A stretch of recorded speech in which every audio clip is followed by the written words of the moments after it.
Hey you, do you want to be added to GG's blacklist? Well, if you come and play Mana Stacking KB Whisperer with me, not only are you going to set GG servers on fire, but you're also going to manage to keep your room very warm during these cold winter days very easily due to just the amount of heat your GPU is going to be generating from it being set on fire due to, well, what you're seeing on the screen. Kinetic Blast is one of the single best clear skills in the game, and typically this skill is just super undertuned and garbage to where you can't really play it unless you put 50 to 100 plus div into a build for it. Because of this, it's never really been a viable starter, but with the new Whisper Ascendancy for the Legacy of Phrecia event, every single attack build in the game is going to be stupidly overpowered, meaning we can finally play a Wander as a viable league starter and, well, just have a lot of fun for the beginning. This build will have modest beginnings, but in the late game, it's going to turn into an absolute monster, giving us an absurd amount of single target damage, while at the same time having a potential to be tankier than most likely the majority of builds you've ever played in PoE 1. To add to this, we're also going to have a respectable amount of movement speed, and we're going to have an insane amount of recovery, making our build just overall feel really comfortable to play once we get past the early stages of it. I am super excited to play this, and I think it's going to be a very fun time, and I think a lot of people are going to also enjoy playing this at the same time. Now, before we go any further, I do have a few talking points I need to go over, as I know people are going to ask questions about this. First off, this will be an Indigon build, and well, if you've been keeping up with the new event, a lot of builds are also going to be Indigon builds. I've seen a lot of people ask me, Allie, is this build viable and is it going to work without Indigon? And the answer is yes. Think of Indigon in this build as a mage blood for every other build.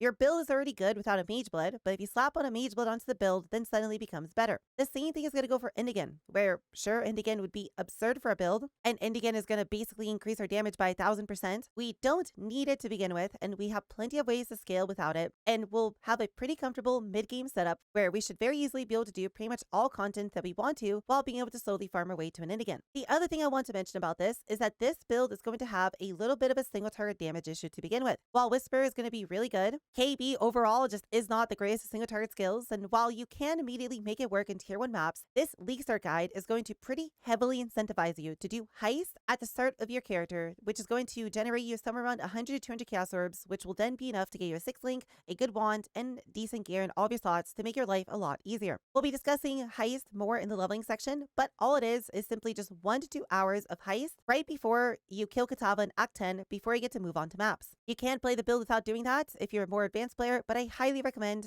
for everyone to do it, as even myself, who typically ignores my own advice, is going to personally also do Heist, as I really think it's going to make you have a substantially comfier time. Now, with all that said, let's get into the build, and let's talk about how this build is going to just honestly feel really good to play. The first thing I need to make you aware of is going to be the note section in the path of building that's going to be provided for this, that is going to literally cover pretty much everything we're going to cover in this video in a written format. At the same time, the leveling guide will be completely contained within this path of building, and we're not going to be going over it in this video, as it's well going to take a little bit too long. This leveling guide is going to be done as Rain of Arrows, and it's going to literally hold your hand all the way from level 1 to Act 10, and it should make it very easy for you to progress all the way through with basically no problems. There's also going to be a little bit of information at the bottom about how we would go about swapping a KB, so I please implore you that you go and read through this and take a look through it, as it's going to basically be a refresher on everything we discussed in this video. Now, the first thing that we're going to have to go over is going to be exactly how to level this build. For KB Wonder, we are going to choose to level with Rain of Arrows. Currently, for Ranger, the meta for speed leveling is either Poison's Concoction or Rain of Arrows.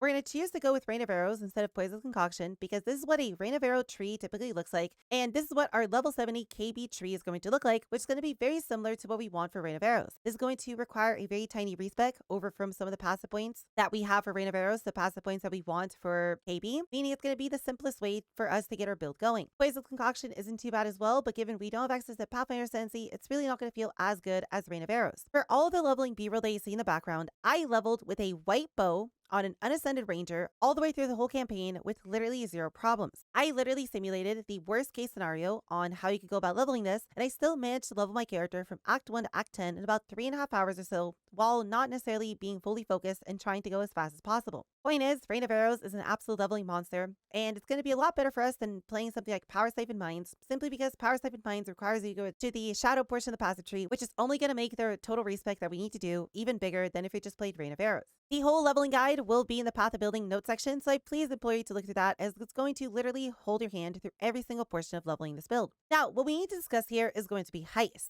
Now, as I mentioned at the start of the video, you could theoretically get to level 70, which is when we're going to be starting to play our actual build, and immediately try playing it in tier 1 maps with a scuffed setup and a scuffed wand. All of the testing that you see in the background was me attempting to somewhat simulate what the Whisper Ascendancy is going to be like with a very, very scuffed character. While it works just fine and the clear is really good, the single target damage with a completely scuffed just got to 70 setup is a little bit lackluster, and while it could work and you could make it through the little hump that you have to get through, I don't think for most people that is going to be very fun. I'm instead going to recommend for everyone to do is Heist. Heist is going to be something that you're going to be able to start in Act 6, where you're going to be able to go to Heist Town and then buy contracts from the contract vendor every time you level up that you're then going to stockpile and run right before you kill Katava in Act 10. I have a whole guide on exactly how to do this, which is going to be linked in the description below, which is going to make your life really, really easy to do. This overall will give you about 1 to 200 chaos orbs in about 1 to 2 hours, depending on how fast you get through all these contracts, which is an absurd amount of money for a league start scenario. It's going to be more than enough money for you to get yourself a 6-link, a really good wand, and some pretty good rare gear in all of your slots with some decent resistance, life, dexterity, and mana on it. It's going to make your life substantially easier, and I really, really do recommend to do it. As well, adding 1 to 2 additional hours to your total leveling time really isn't going to be the biggest of deals, especially if you're someone who doesn't really care how fast they go and they just want to have a very comfortable time. With this money, it should be fairly easy for you to get going and have a really good time on KB the moment you get into maps, and with a 6-link and a decent wand, you're basically going to be blasting all the way up until tier 16 with pretty much no issues. So next, let's talk about Ascendancy and how this is going to basically break the game. Ideally, what we're going to want for our 4 Ascendancy points is going to be fairly simple. First, we're going to want Infinite Pursuit and We Know All, as this is going to give us a lot of free mana stacking, as the 1 mana per dexterity is twice as good as the mana you typically get from Intelligence, which is 1 mana per 2 Intelligence. And We Know All is then going to give us a very large amount of free added damage from all of that mana that we're going to be stacking. On top of that, we're going to be picking up Have You Forgotten, which is effectively just a free Awakened Fork, which gives us a 7-link on our main KB and then a 5-link on our secondary KB that we're going to be using for clear. Awakened Fork is worth about 50% of our damage, and it is a absurdly overpowered Ascendancy node that's going to make KB feel really good. For our 4th Ascendancy point, we're going to be taking Wait a Little, which gives us 10 rage every time we spend 200 mana. Given we have We Know All, which increases our mana cost by 50%, and we're going to be attacking fairly quickly with a fairly high mana cost skill, we're going to be spending about 200 mana every 2 seconds, making permanent rage uptime fairly easy to do. Later on, we're going to also add in a Berserk onto this, making We Know All overall be worth 47% of our damage while Berserk is active. Now, the thing about this is that's what we would ideally want in the late game. To begin with, while leveling, we don't necessarily want to follow the Ascendancy order, as those Ascendancy points aren't necessarily the greatest while leveling. For your first lab, you're going to want to pick up yourself Wait a Little, as we still will be able to spend that much mana fairly easily while leveling, meaning this is going to be about a 30% damage increase overall. For your second lab, you're going to take There Is More, which unfortunately doesn't really do too much for us, but the +1 additional Frenzy is going to feel pretty nice, and it's going to give you Frenzy uptime on bosses where Blood Rage can't keep them up on its own. For our third lab, we're then going to take Have You Forgotten, but you're going to only do this after you finish your heisting and you're ready to go and kill Katava and move on to maps and swap over to KB. At that point, you're going to also want to respec out of There Is More and pick up Infinite Pursuit. With that, you'll have a decent amount of mana from Infinite Pursuit, you'll have the Rage from Wait a Little, and you'll have the Forking from Have You Forgotten. The mana from Infinite Pursuit is going to work really well with a Mind of the Council, which we'll talk about more in the gear section. It's going to give you a little bit of scaling. For your 4th Ascendancy point, you're then going to want to give yourself We Know All, as at that point, you'll most likely have a decent amount of mana, and it'll make this node feel pretty good. So TLDR, Wait a Little for your first point, There Is More for your second point, Have You Forgotten whenever you're ready to move on to maps, then respec out of There Is More for Infinite Pursuit, and then get We Know All as your last point. For your Pantheon, ideally you're just going to want to pick up yourself Lunaris and Gurgthel, just because these are the single 2 best Pantheons in the game, and they're going to give you quite a lot of additional damage reduction, which is all we really care about. For your bandits, ideally you're going to want to help Alira, as +15 all res is just way too good to pass out on, especially while leveling. It's going to make your transition over to KB a lot easier to do. Later on, you are going to want to swap over to Aramir again, which is something you'd probably want to do by the time you get to red maps, but to begin with, just get yourself +15 all res from Alira. Next, let's talk about how to actually swap over to KB. So at this point, I assume you've done your heisting and you have anywhere between 1 to 200 chaos orbs ready to go. Ideally, what we're going to need for this is fairly simple. We're going to need 2 leveled kinetic blasts, which ideally you would have bought early on while leveling, and they would have been at least somewhat pre-leveled by this point, along with a decent wand. In this case, we're simply going to run a wand with some spell damage, some attack speed, and us crafting some added lightning damage onto it. And there'll be a trade link for this in the notes section to just go and buy yourself a random wand,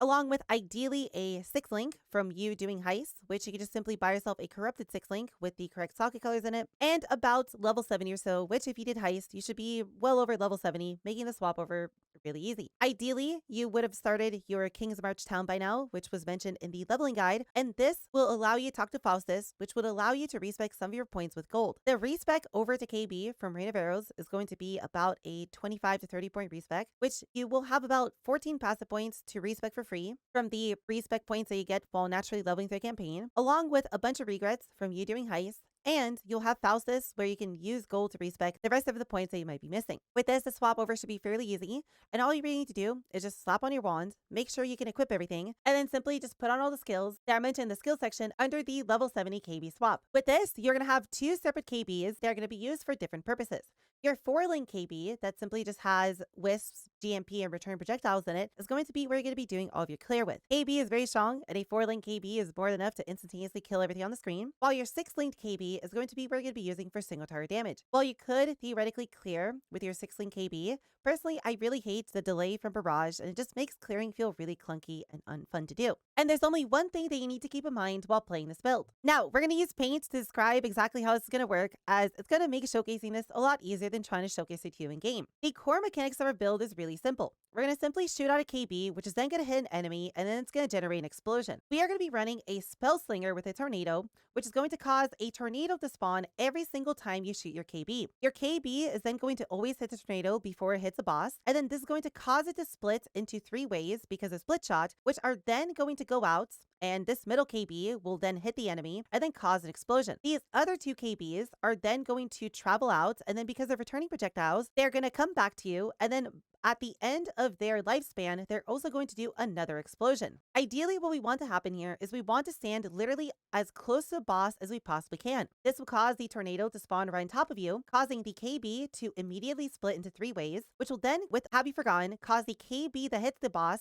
to then split again one more time, and then all of these projectiles are then going to come back to you, and because you're basically trying to stand directly under the boss, all of these returning projectiles should hopefully hit the boss one more time, giving us an absurd amount of overlaps. TLDR here is literally try to shove yourself directly under the boss or as close as you can to it, and that is going to pretty drastically increase your single target damage. As you can see here, if I stand away from a boss, I basically do no damage, but if I get right under it, my damage suddenly multiplies by quite a few times over. Outside of that, for clearing, there literally is nothing to think about, as your 4-link KB is going to basically hit the whole screen, and you're just going to enjoy the light show that ensues. So next, let's talk about what your gear is going to look like. Now, all of this is going to be from the perspective of you doing Heist, and I'm going to try to go over what you most likely are going to want to spend your starting money on. Obviously, we're going to need a wand to be able to play this build. As mentioned, we're going to kind of go for the most garbage wand we can possibly find. Ideally, we want an imbued wand base, as this has the highest base attack speed, and all we're going to really look for on a wand is going to be some spell damage, a little bit of attack speed, and a little bit of added lane damage. You just need to find these 3 mods on a wand, and you can find a wand, for example, with a really high added laning roll and a spell damage roll, and then craft attack speed on it, or whatever kind of version of this wand you might be able to find. Now, there's going to be something you can do that's going to potentially give you a substantially better wand that is really easy to do. First, you're going to ideally want to import your character into Path of Building. You could do it off of this Path of Building if you want to. And once you do have your character in here, or if you just want to use this Path of Building as a baseline, we're simply going to come to the item tab and click on trade for these items. From here, all we're going to do is change the league over to Legacy of Phrecia when that actually comes out, and then click on adjust search weightings. Here, we're going to click on full DPS and bring the slider all the way down to 0. And then we're going to scroll down over to effective hit pool and slide this one all the way down to 0 as well. Then you're going to come back up to the top and click on combine DPS and move the slider all the way to 1. From here, you can hit save, and then all you have to do is simply just click find best and put whatever limit you want on the search that Path of Building is about to do. In our case, let's say we want to spend only 10 chaos or so on our wand, so we put 10C in here and then hit execute. What this is going to then do is it's going to parse every single mod in the game, and then Path of Building is going to spit out a trade link for you that you can then control click on to open up a trade website search for you that's going to show you every single mod that is good for your build and give it a stat weight automatically. From here, all we would then have to do is simply click on this sum button, and it's then going to show us the best theoretical wand currently available on the trade website for our build. Obviously here we only have 9 searches because we're looking at settlers, but if we were to look at any, for example, and then do the same thing where we hit sum, you'll be able to see that we can find ourselves some pretty decent wands fairly easily. I can tell you this wand would in fact be pretty damn good as a starting wand, so you might be able to find yourself some sort of half decent wand for a lot cheaper that is a lot stronger by using this method. What you can also then do to make sure that this wand would be good is you can click this little copy button on the left, come over to Path of Building, and just hit Control V. This will then paste the wand into Path of Building, and as we can see here, this will be a 1.7 DPS increase over this wand that we have in here. Now this is with a random crafted mod on it, so what you could possibly do is remove the wand and add a modifier and try to add in something like added lane damage to see what the wand would look like then. It would be worse to do that, so we probably just want to keep the wand exactly the way it is, but this would also be a pretty decent wand to begin with. The other really important item is going to be a Mind of the Council. This helmet is basically We Know All But Better, and it's going to stack alongside with it, giving you quite a lot of extra damage. The 10% chance to shock with this is also going to be really nice, as this will give you a way to actually shock, given we're taking Precise Technique and we can't crit. And the lose 3% of mana when using an attack skill is going to basically be completely ignored, as we'll have more than enough mana sustain. What you're going to ideally want to do is pick up this Mana Leech node alongside you getting Clever Thief, and I found that this, at least at low mana values, completely fixes any sort of mana problems you might have. Later on, you're going to want to drop this node, as it's going to be completely pointless, but to begin with, at level 70 until maybe level 80 to 85 or so, you definitely want to keep this node around. Mind of the Council, otherwise, is going to be our helmet of choice until we get ourselves all the way to Indigon, and it's going to become your best friend very, very quickly. For gloves, we ideally want to grab ourselves a pair of Doedre's Tenure. Because KB has a mod on it that gives us 200% of spell damage extra attack damage, Doedre's Tenure just becomes 200% increased attack damage, which is an absurd amount of extra damage early on. Not only that, but they're a 1 to 2 chaos item, meaning they're going to be very cheap, and the very large intelligence roll on it, it's going to make it a lot easier for you to hit the 188 intelligence required to be able to put on an imbued wand. Finally, we have amulets. Now, ideally, we're going to want to try and get ourselves an Astramentis. This amulet is really good, and if you're from PoE 2, you might be like, whoa, wait a second, Allie, an Astramentis in early game start? Yes, in PoE 1, Astramentis is a dirt cheap item that isn't worth anything in comparison to PoE 2, because in PoE 1, we have substantially better attribute stacking amulets than what Astramentis has to offer. Now, I think that this amulet might end up being worth about a divine or two, meaning this might not be something you'll be able to immediately get, and this will be something you're going to want to upgrade into maybe around yellow or red maps, and instead, we're going to opt to most likely use a Carnage card to begin with, as this amulet is basically a slightly worse Astramentis that has a bunch of really useful mods on it. This should be fairly cheap, and the fact that it has resistance on it is going to make getting res capped even easier than before. No matter what on your amulets, you're going to want to anoint Prodigical Perfection. This anoint costs 2 Azure Oils, which is literally worth nothing, and past the first day or so, Azure Oils should be worth maybe 1 to 2 chaos each. This Anoint just gives us a lot more additional spell damage, which for the early game is going to carry us very, very hard. Please don't forget to anoint your amulet, as this Anoint on its own is worth as much as half an extra damage link worth of damage. From there, for the rest of our gear, it's honestly going to be fairly simplistic. For a shield, ideally we're going to want to get ourselves a shield with +2 max res on it, as they'll make us even tankier. But realistically, in the early game, just get yourself any shield that you can with life, dexterity, and ideally, if you can, a little bit of spell damage on it to make early game even easier. For our chest plates, we're simply just going to want to get ourselves any random chest plates with life and dexterity on it. If you can get yourself a little bit of evasion, that'd be really nice. Ideally, you want to get yourself an open suffix to craft on 6% increased attributes on it, but it's okay if you can't early on, as it's not going to really make that big of a deal given you won't have that many attributes to work with. In the notes section as well, there will also be a link for you to get yourself a Corrupted 6 link, which are most likely going to be substantially cheaper to get you going before purchasing yourself a proper Uncorrupted 6 link as you push further your 16 maps. For your Eldritch mods, once you do get yourself a proper chest plate, you're ideally going to want to put yourself reduced damage taken per dexterity, as this will give us a decent amount of additional tankiness, and ideally you can also get yourself +1 maximum all res with the other mod. For boots, we're simply going to just want to get ourselves a random pair of boots with a little bit of life, some res on it, some dexterity, and either a big movement speed roll, or personally what I recommend, the Onslaught on Kill hybrid crafting mod. For your rings, you can honestly do literally anything you want with your rings. These are simply going to serve as a way for you to be able to get yourself some life, some mana, and any sort of resistances that you need. If you could get yourself added lane damage on these rings, that'd be great and make early game a little bit easier. Or if you can get yourself some dexterity, that'd also be really nice. Use your rings as flex slots to get whatever you need, but ideally, as you're starting to optimize the build, you should try to find yourself cerulean rings for the increased maximum mana that they have to offer. For your belt, it's going to be the same thing. Just any sort of belt is really good. Ideally, you can get yourself a Stygian, so you can get yourself a free Abyss socket, but you just want life, resistances, mana, dexterity, whatever kind of stats you need on here. We aren't really too picky with what we need. Finally, the last thing we need to discuss are going to be flasks, and what we're going to do for flasks is honestly fairly simple. Given we most likely are not going to need a health flask in this build, we can fairly quickly drop it. For early white maps, you're most likely going to want to stick to a life flask because you might still be a little bit squishy and your recovery might not be the greatest from your leech, but very quickly you should find yourself in a comfortable position where you can drop your life flask for 5 utility flasks in total. On all of our utility flasks, we are going to want to try and get ourselves the chance to gain a flash charge when you deal a critical strike roll. Now, until level 80 to 85 or so, we're going to be running Precise Technique, which makes it so we can't do crits, so this mod isn't high priority for you to get on your flasks. As soon as you do make the swap over from Precise Technique and grab yourself a crit wand, you are going to want to get this, as you're going to very easily be able to get anywhere between 6 to 10 flash charges a second from this mod on its own, giving you permanent uptime on all of your flasks and allowing you to benefit from the absurd amount of extra benefits that these flasks would give you. We're going to ideally want to run a Quicksilver because Quicksilver is way too good to skip out on, along with a Ruby, Topaz, and Sapphire because we just like becoming tankier through the maximum res that they offer us. Lastly, you're going to want to get yourself a diamond flask whenever you're ready to make the switch over to quit. And until then, while you're playing Precise Technique and while you're doing early mapping, you ideally should be replacing this diamond flask for health flask and then run the health flask along with a 3 elemental flask and a Quicksilver. Finally, for duels, we are going to be picking up a few dual sockets, and here you can kind of do the same thing as the rest of your gear. We are kind of using this slot as a filler for whatever stats you might need. If you have everything taken care of and you're all good to go, ideally, what you'd want to find on a duel is max life and max mana, as these are going to be by far the single 2 best stats we can look for. You can also try to find yourself dexterity, but I feel like just looking for a duel with max life and max mana on it is already going to be fairly expensive enough on its own, so we're not going to be too picky for other stats. As we push further into Legacy of Phrecia, there will be a mid-game and an end-game update for this build that's going to talk about how to push this build even further. The way I typically do my build guides is I want to play through everything first before I tell you to do something, so if you want to see what the further upgrades are going to be like,